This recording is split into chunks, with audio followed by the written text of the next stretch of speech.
Okay, here we go. Okay, last time.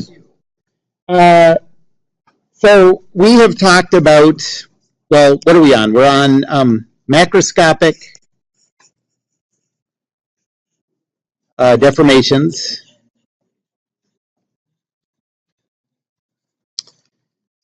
And statically indeterminate structures.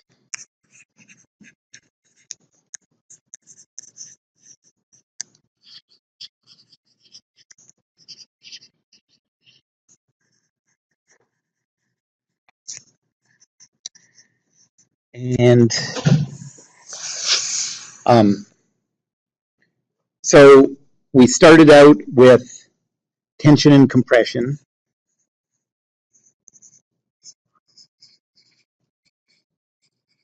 We figured out how to calculate the elongation, and then we used that for statically indeterminate systems. And then we did it for torque, internal torque. Figured out how to calculate the angle of twist, and then we use that in statically indeterminate systems. So we're done with those. And the last one that we have to do is for bending moments. You know, you might think we also need to do it for shear force, but remember that shear force and bending moment are related through that derivative relationship. And so we only have this one left to do. So this is the deflection due to bending moment.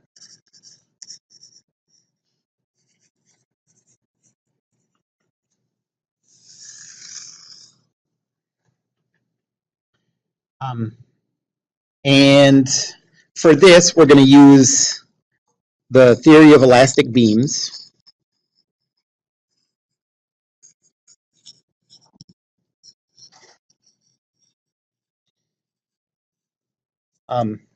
That says you're assuming that the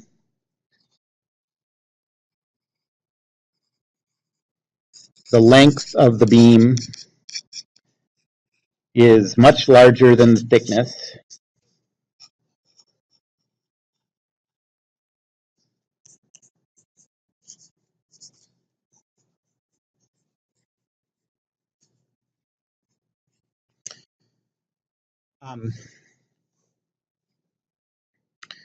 Then if you take the bending moment at a point and divide it by the Young's modulus times the area moment of inertia, this thing together here is called the flexural rigidity.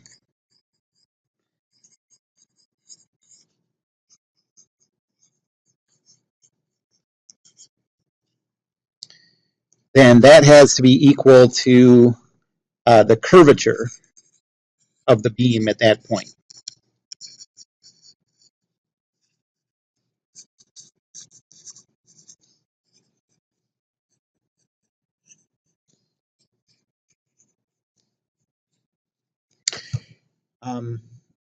You guys remember talking about curvature in Calc something? Calc 3?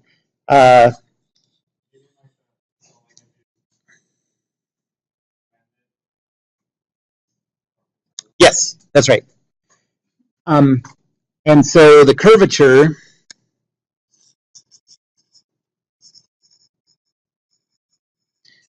use the Greek letter kappa to represent that.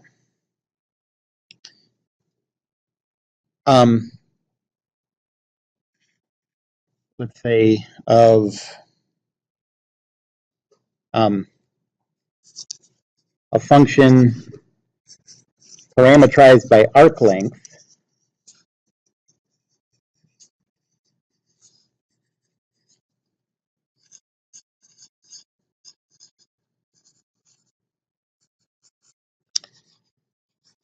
is the derivative of, what do we call this function? So I'll call this one G. So of a function G of S is the arc length, is dg ds.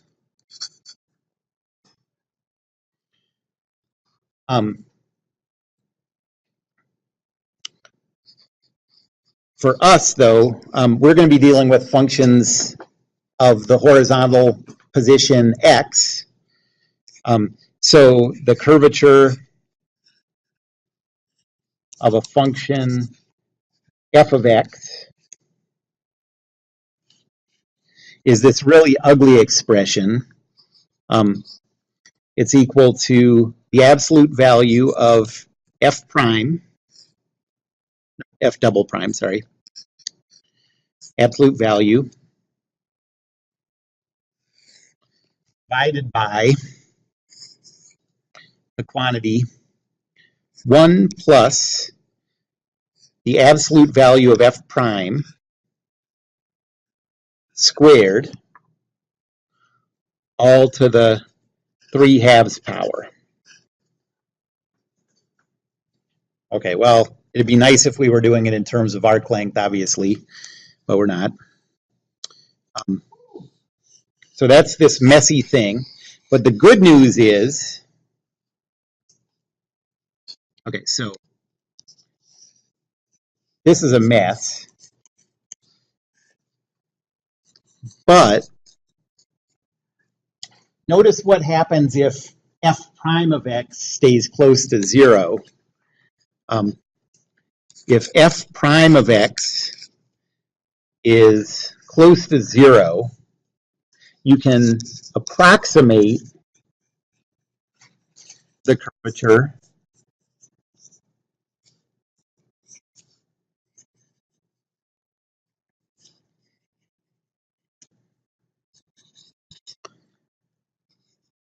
by the relationship kappa is equal to the second derivative of x.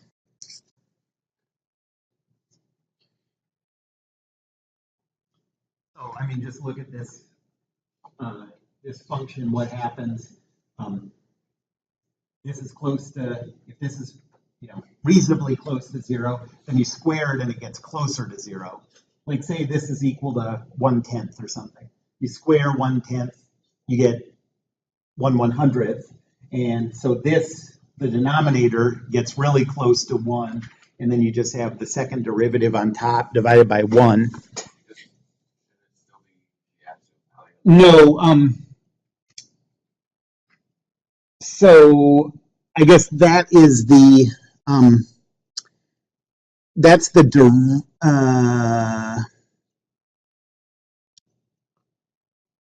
I guess you could think of this as the absolute value of the curvature. And then you need to think about whether it's concave up or concave down to come up with the sign. But we're just going to use this function here. Yay. So why does this work? Like, let's be clear about that.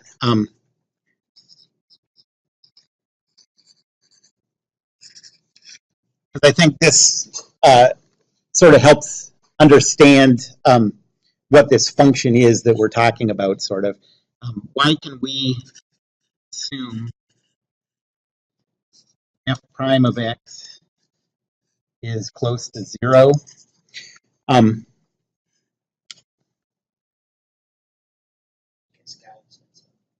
That is true. Our function f of x is the displacement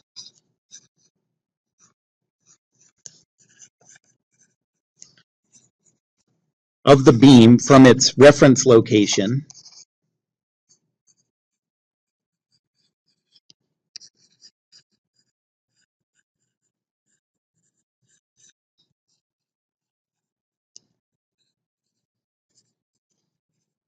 at any value x. Okay, so if we start out with a beam like this, let's say on the left end, we have a pin joint, and then our reference position of the beam is like this. Okay, and let's say we have a roller somewhere too, like this.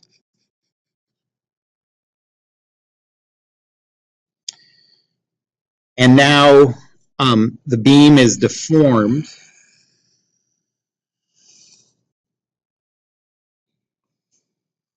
This is exaggerated, but let's say that the beam does that. Okay, so then this distance here, yes, that distance there is our value f of x for that x value.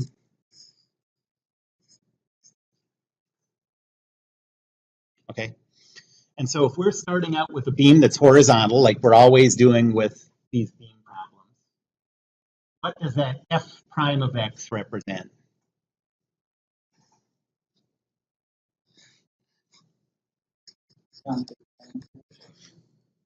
So it just represents the slope of that thing, of that beam, in its deformed state.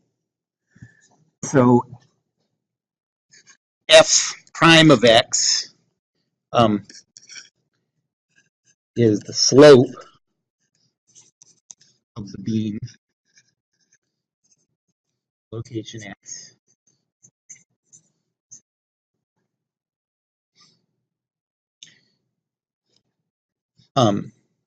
And since we're assuming small deformations throughout this whole class,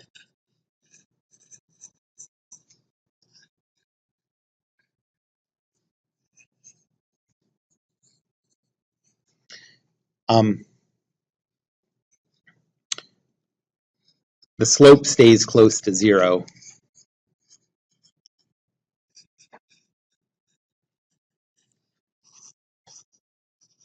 And if the slope of that beam stays reasonably close to zero, then you square that for the curvature formula, and you get something that's even, that denominator is even closer to 1. Yes?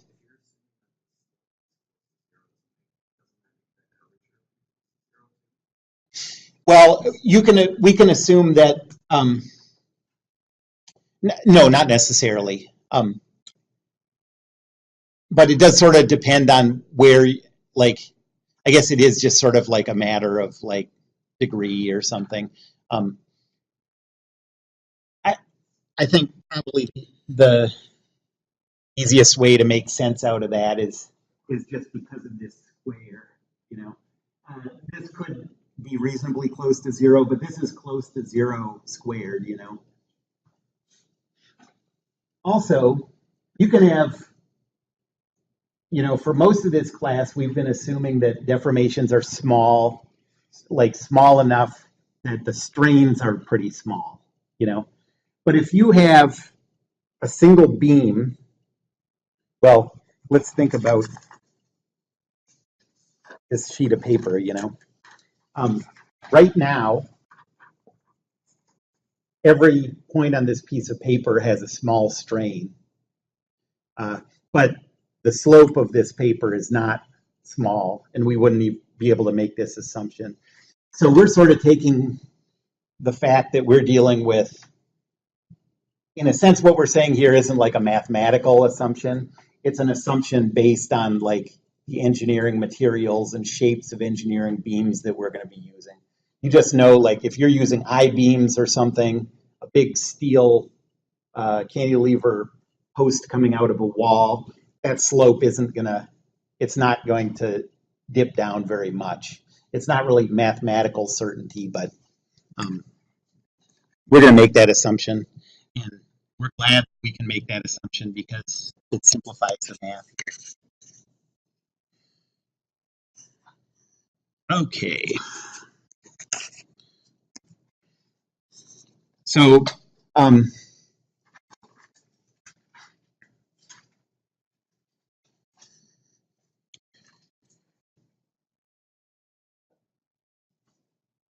we know that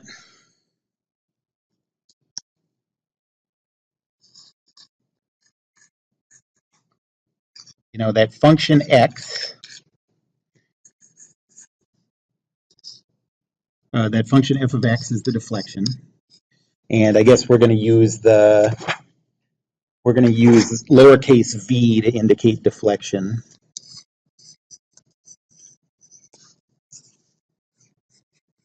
Okay, so what do we know? Then the elastic beams equation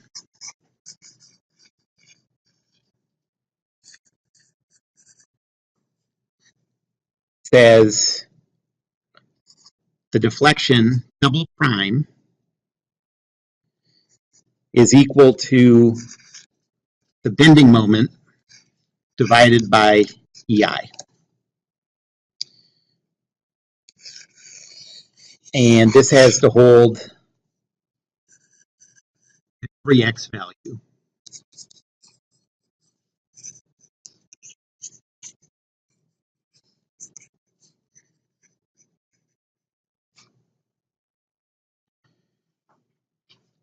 Okay, so that's a second order differential equation.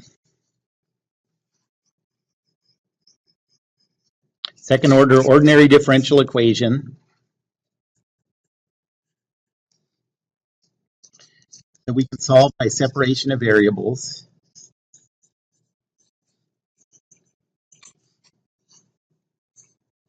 Let me write that out.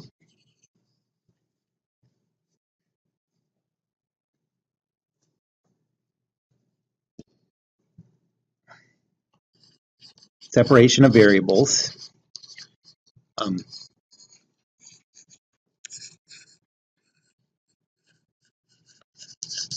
Or it's simple enough that you can just think about it as integrating twice. So if you integrate v double prime dx, that has to be equal to the integral of m, I guess we can pull the constants out, divided by ei dx. And so that says that v prime is equal to 1 over ei times the integral of m dx.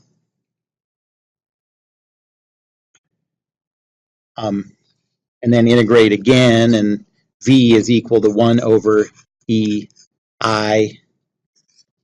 times the second integral of m. Sort of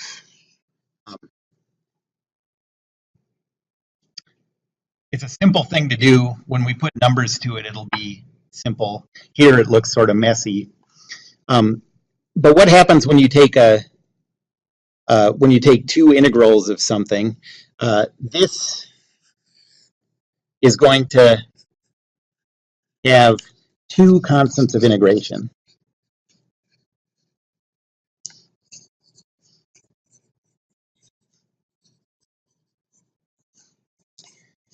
And to solve for those two constants of integration,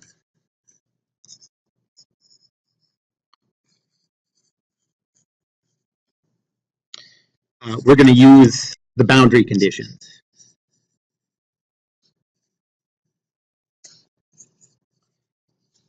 And those boundary conditions are going to, the boundary conditions that we're going to know are going to be at the joints.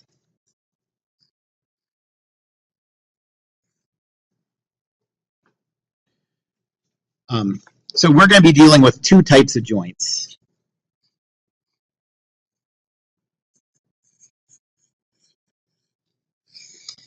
First one is fixed joints.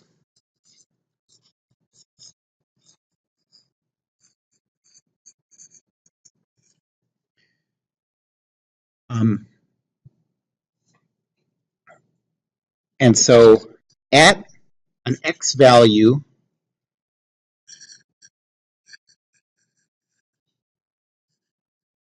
where the beam has a fixed joint,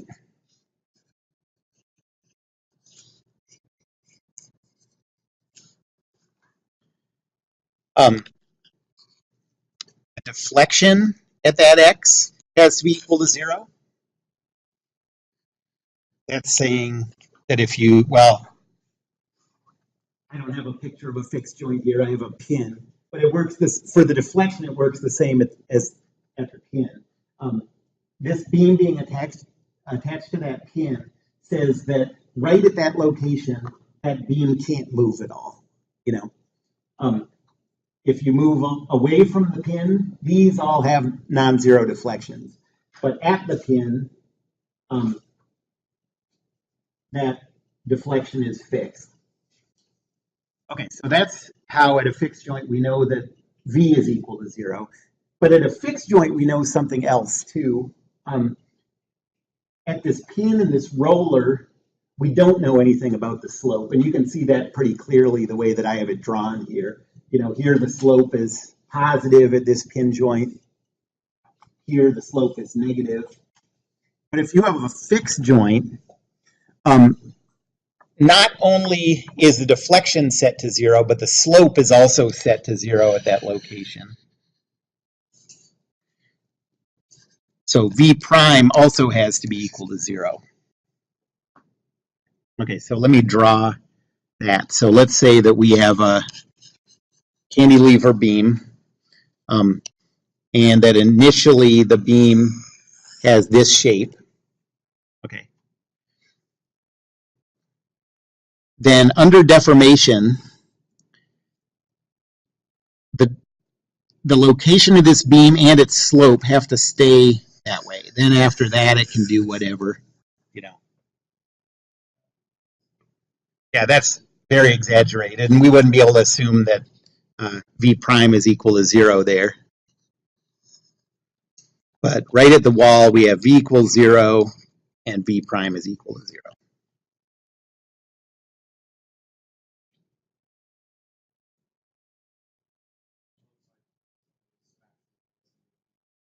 It's true. That would be hard. That's what it does. I learned that the hard way. Okay, and then the other type of joints that we're going to deal with are pins and rollers. You treat both of those the same.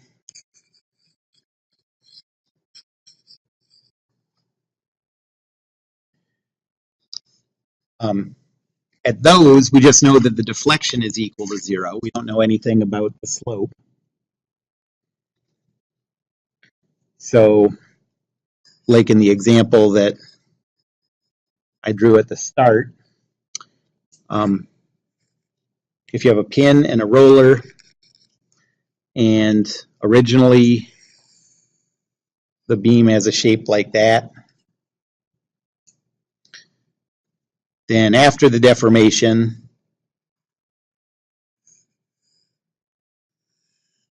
it could do something like that. Here and here, the deflection is equal to 0, but the slope is whatever.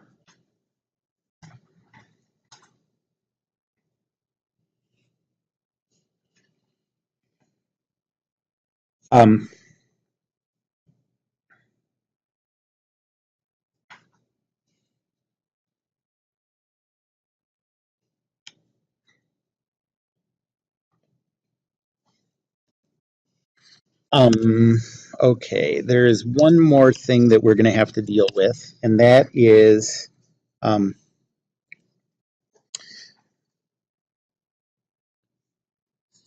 you know, sometimes the bending moment is represented as a piecewise function. We saw that all the time in internal loads calculations.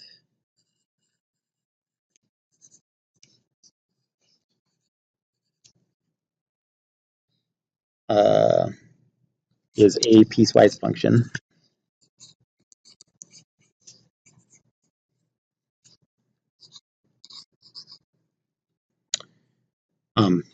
So,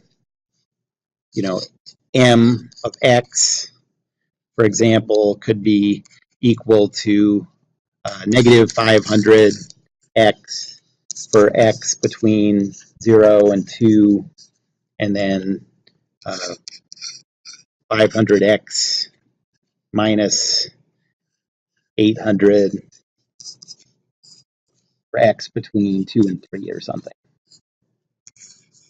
That was something that came up pretty often with internal loads. In that case,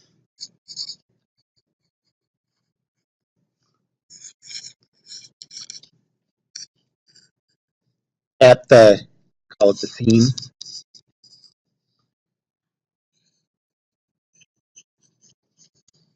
where the piecewise function changes, the subfunctions change.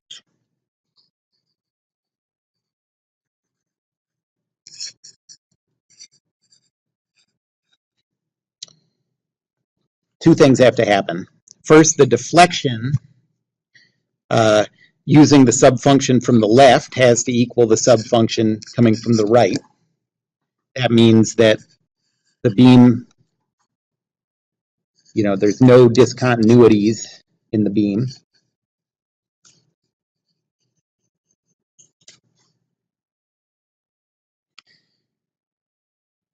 And also, the first derivatives of the two subfunctions have to be equal at the seam. So v prime at the left has to equal v prime at the right. And that says that the beam is smooth at that seam.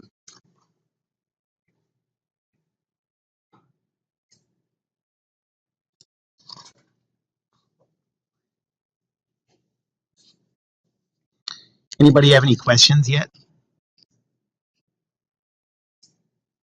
Is there any bending that can happen to an IV that actually increases its strength? Increases what? Its strength or its bending. No elastic deformations.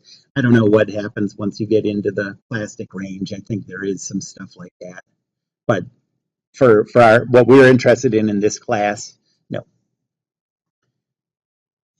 Okay, let me do an example.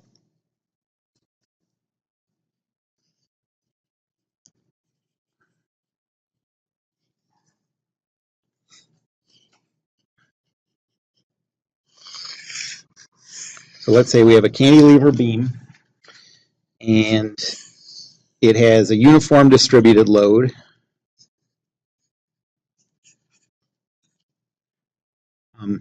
With a value of 10,000 newtons per meter. The length is 3 meters.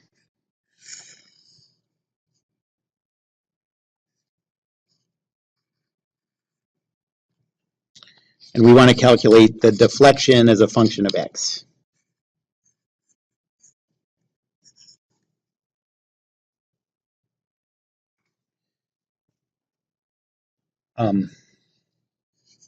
Let's say that modulus is 200 times 10 to the 9 steel. And the shape of the cross section is such that the area moment of inertia is 8.3 repeating times 10 to the minus 7. And that's meters to the fourth.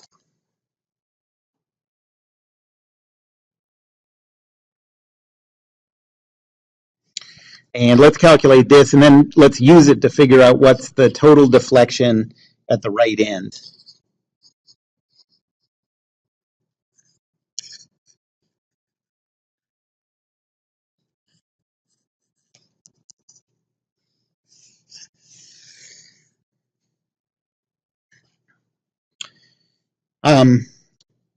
Well, what do we need?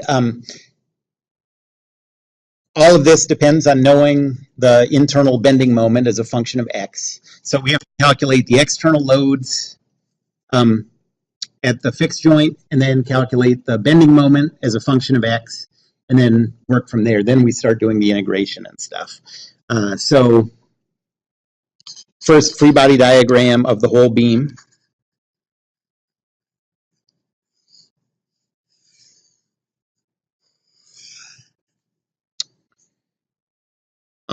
The total force, we'll just treat it as a point force for this, is 10,000 times 3. And then at the end, we have an unknown force vector and an unknown reaction couple, call that MR. So Newton's second law says Rx, Ry, plus 0, negative 3,000, 30,000, is equal to zeros.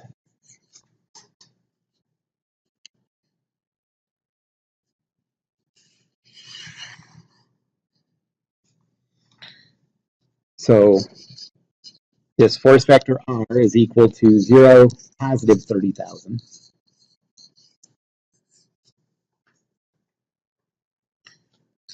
And then the moment equation, I'll calculate the moments around the left endpoint. So there's nothing, no moment produced by R. There is MR. And then what's the moment arm for the 30,000 Newton force? Yep, 1.5 times 30,000. And then is it positive or negative? Negative. That's equal to 0.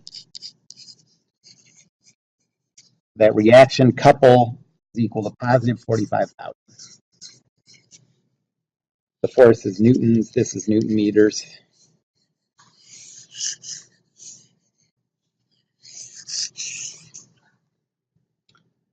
Okay, so now we have the external loads. Now we can calculate the internal loads.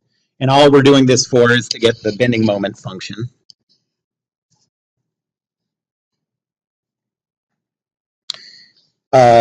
Look back at this original picture. How many cuts do we have to make? 1. And so cut 1 is valid for all the x's, 0 to 3.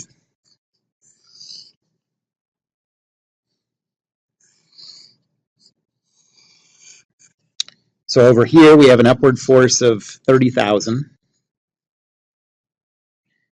and a positive couple of 45,000. And then we have a distributed load. The length of our cut is x. The distributed load is 10,000. So if we treat that as a point force, this is 10,000 x.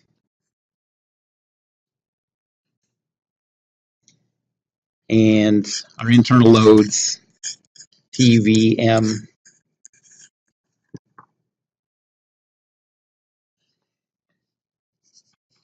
So Newton's second law says T negative V plus 0, positive 30,000 plus 0, negative 10,000 x is equal to zeros.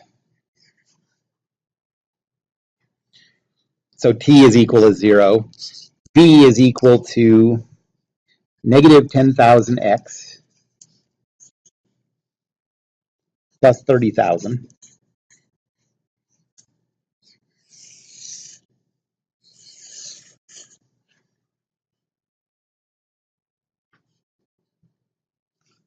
Now we'll go to the moment equation.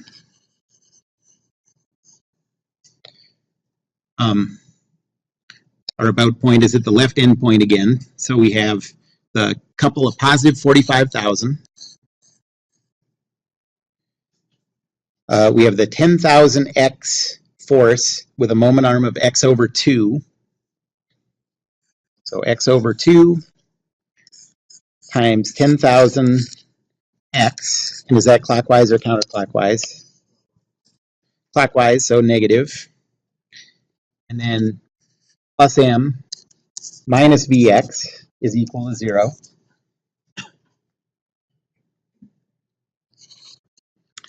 So M is equal to negative 45,000 plus 5,000 x squared plus Vx, which is minus 10,000 x squared plus 30,000 x.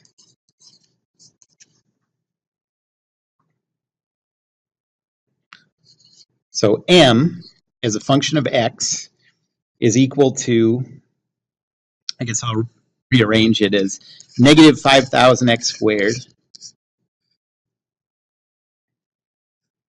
plus 30,000 x minus 45,000. And you can check and make sure that dm dx is equal to v, and it is in this case.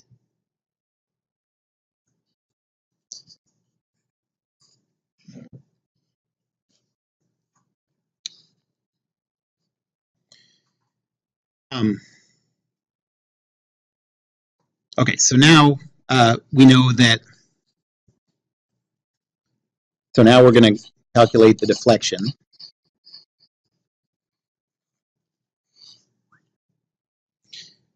And we know that v double prime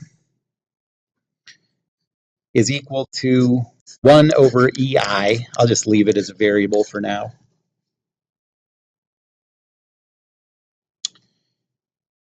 Times this function, the quantity negative 5,000 x squared plus 30,000 x minus 45,000.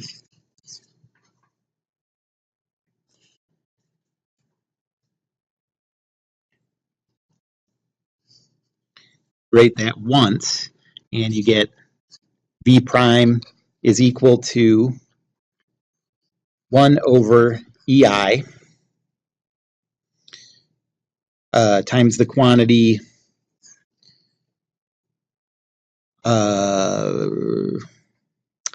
negative 5,000 divided by 3 is negative 1666.6 repeating cubed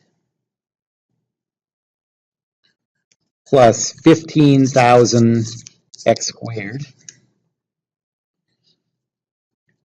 minus 45,000 x, and then plus some constant that we'll call C1. That's the constant of integration.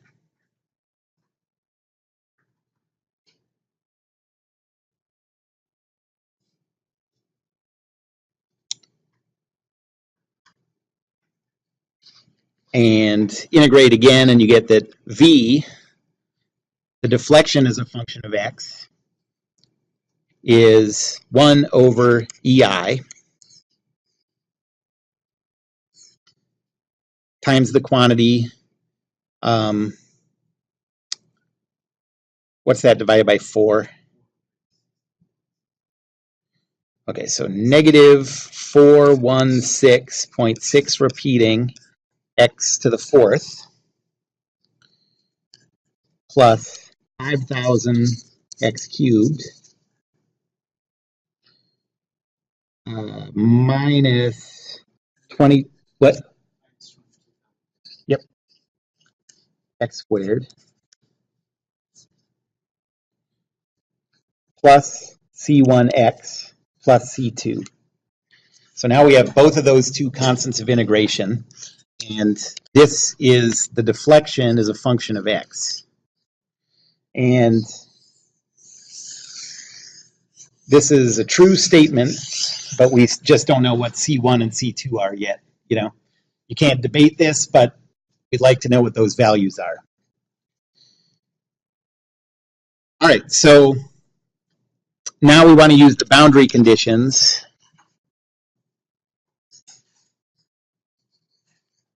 Use the boundary conditions to find C1 and C2.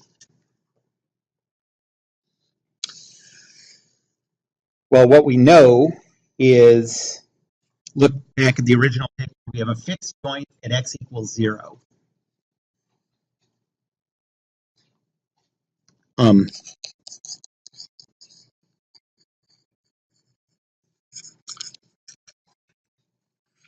So we know that the deflection at 0 has to be equal to 0.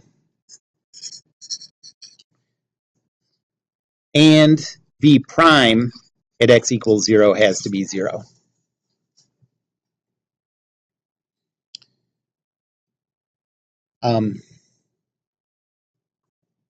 Well, let's use the v prime first.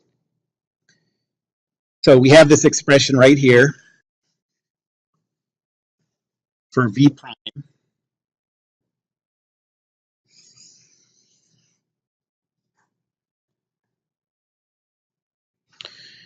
That says that 1 over EI times the quantity, we have 0 plus 0 plus 0, because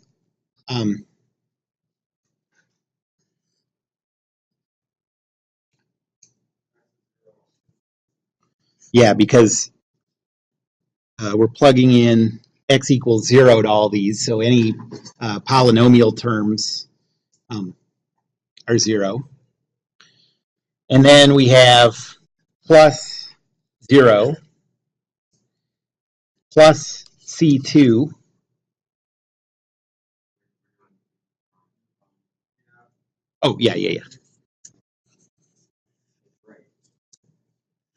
plus C1. And this is equal to 0. Yeah, right. Okay, so we know that C1 is equal to 0.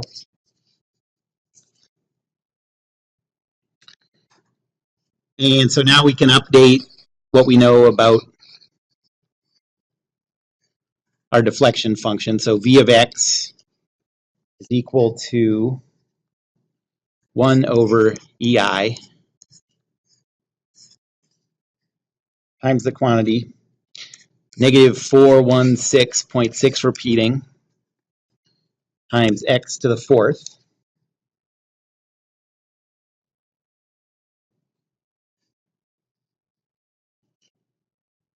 plus 5,000 x cubed,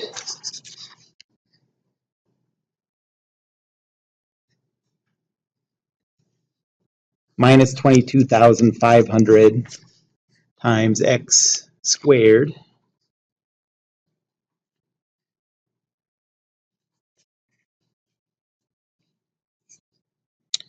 plus 0 plus C2.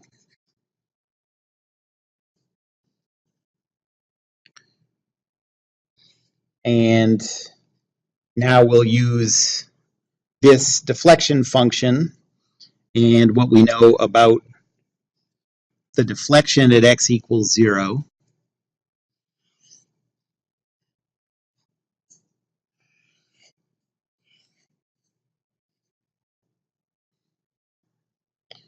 So plug x equals 0 in for this function, and you get 1 over EI times 0 plus 0 plus 0 plus C2 is equal to 0.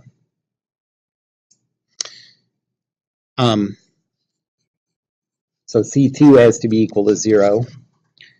And so our final deflection function is 1 over EI times negative 416.6 repeating x to the fourth plus 5,000 x cubed minus 22,500 x squared. And now we can plug in 1 over EI. Can someone multiply, get that flexural rigidity? Just multiply those two numbers together.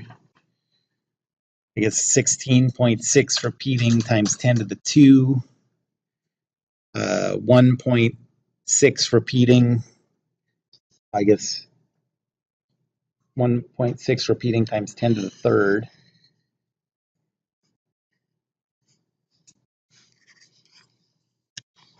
There are 166,000 times here.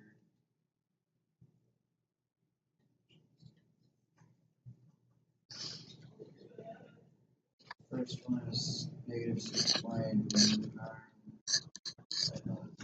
Alright, so you got negative 2.5, that's 10 to the negative 3 times 4, or x to the 4th. For that first term or for the, okay, negative 2.5. Oh, did you want that? Why did I have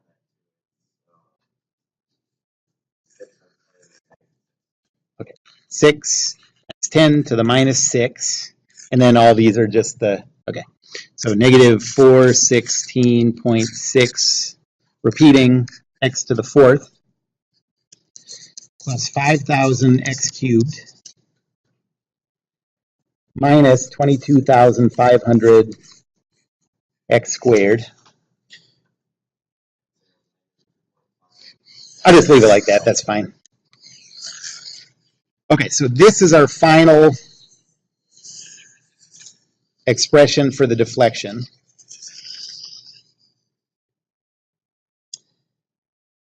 So that's the answer for part A. Then we also want to plug in x equals 3 and see what the total deflection is over the length of this beam.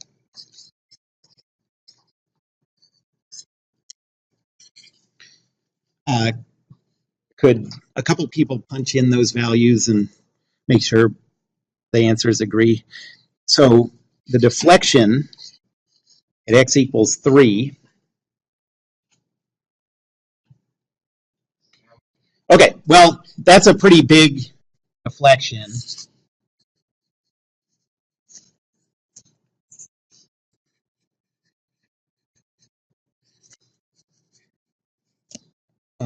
So that's probably not realistic for the approach we're taking. If you think about this beam being only 3 meters long, and the deflection would be something like this, you know,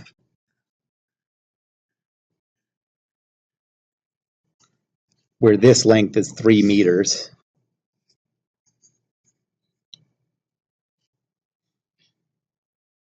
And so you can see from looking at it that we'd have to have points where the slope of that beam is pretty big.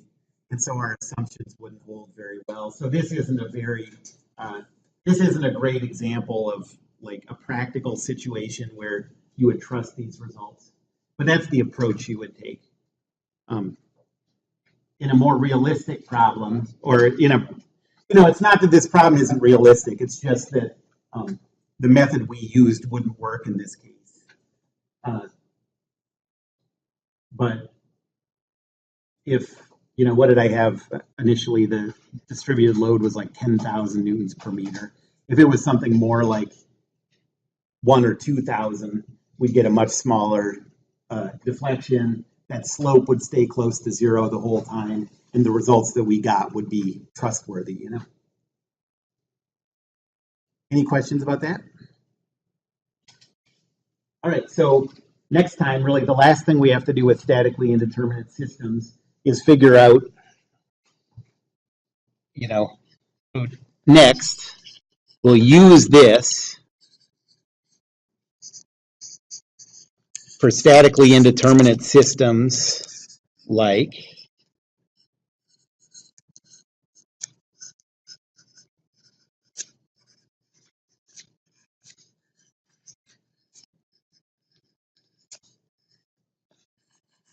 for example, what if you had a cantilever on the left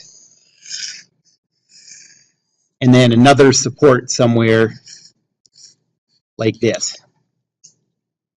And then you add, your loads. Well, you can't do this as a statics problem because you only get 3 equations for this. and we have three variables for the load here and another variable there. So three equations, four variables. We couldn't solve that. But now we'll be able to get an additional set of equations that say there can't be any deflection or slope here, and there can't be any deflection here. And that'll give us the extra stuff that we need to figure out, to be able to solve for those external loads. Then we could go back and calculate the internal loads, calculate the deflection. Any questions? Ooh, I went over. Okay, see you Wednesday.